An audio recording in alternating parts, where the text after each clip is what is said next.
All right, so if you're in SaaS or technology, there's a good chance your sales team constantly is sucking.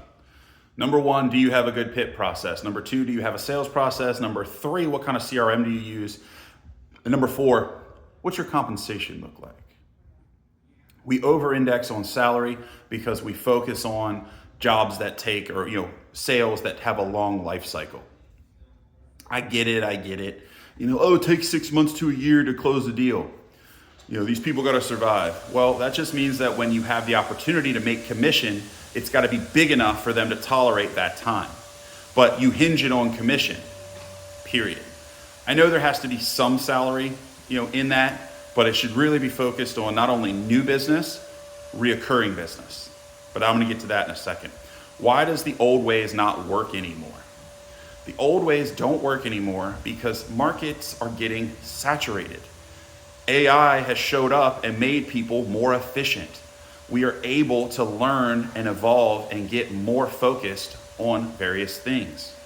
It's very, very simple now for you to get blown out of the water by someone who has a little bit more experience using AI, a little bit more experience interacting with people, and a little bit more experience in understanding what the competition is trying to do.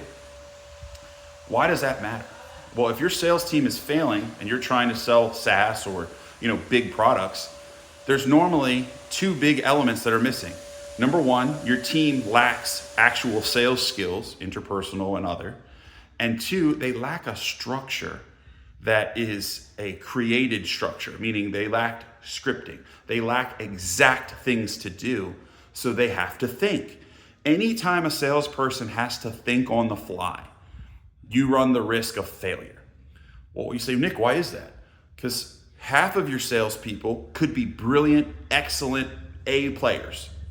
The other half are not. They are C or lower. They were the kids that couldn't get good grades in schools. They couldn't sit still. They couldn't get a normal job. That's why they're a salesperson.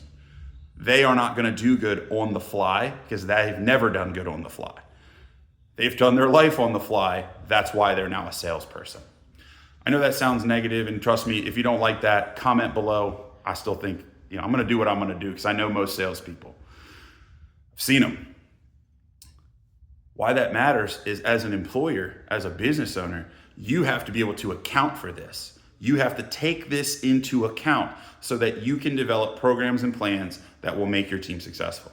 That's why you work with someone like Man Sales. That's why you learn beyond just the little scope of what you do. If you don't know what the market's doing, or you don't know what other companies are doing, especially if they're in a different, vertical, you should take notes, learn from them. If you don't know how to do that, that's on you as a business owner. You have to be able to adapt. And now with technology, particularly AI, the adaptation period is much, much faster. So why does it seem like your sales team struggles? They're behind. And why does it seem like it's getting worse? Because it is. How do you fix that? You need to fire people, number one. Number two, you need to retrain people, and you need to have proper alignment of the leadership and the scripting and the process of your business. If it's hard to buy a solution from you in 2025, you're gonna fail. People want something that's easy and fast. I don't give a shit if it's $10 billion. Go in and sign the paper. Elon Musk had to turn off a data center, and his team told him, it's gonna take 6 months, it's gonna take a year. And he was like, why? And then him and his cousin drove out to the data center and just cut the cord. It took 10 minutes.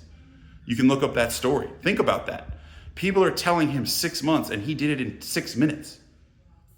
Time is of the essence. If you're not attacking time, time is attacking you.